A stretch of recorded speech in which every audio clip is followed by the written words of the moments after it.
Hey, Tom Matzen here. Congratulations on making it to video 4. Way to go, trooper. Way to follow through. If you've missed the other 3, look for your inbox using the same tag we have in the subject line here and make sure you get a chance to watch them. Yesterday, we overviewed the 6 simple agreements in the document file. You definitely want to listen to that one.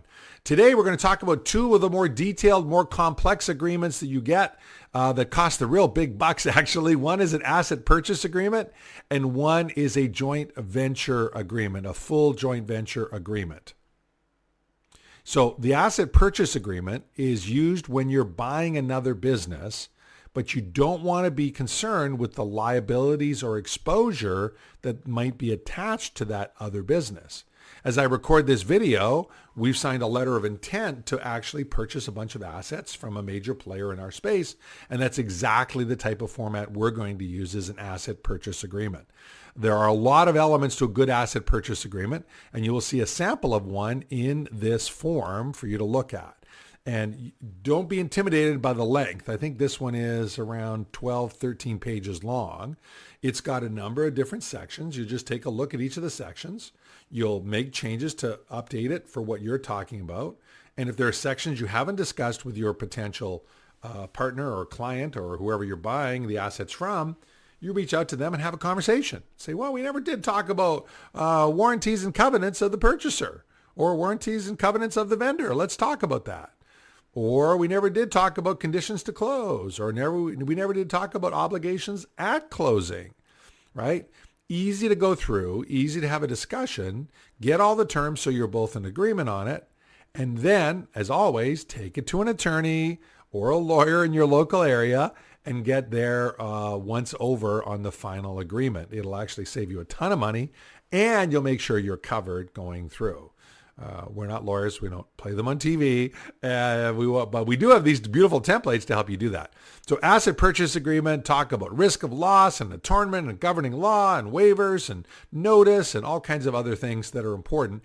And if you're buying a business, we recommend most of the time consider an asset purchase agreement as opposed to actually buying the shares of the business. There are times where that also makes sense. Now, that's the asset purchase agreement. The next one is one that I use all the time. In fact, some of you know I've started some 93 businesses over the years. Many have been done with this last agreement. And that is something that is known as a full joint venture agreement, a joint venture agreement. So this is an agreement where you and someone else can partner running a business. You and someone else can partner starting a business. You and 3 or 4 or 5 other people can do the same thing. You'll see the terms finder and venturer. As you go through it, know this. This is the document I use for all of my big deals, every single one of them. I use this one all the time. I have for over 20 years. It comes from the real estate world. In the real estate world, there are joint venture agreements done all the time.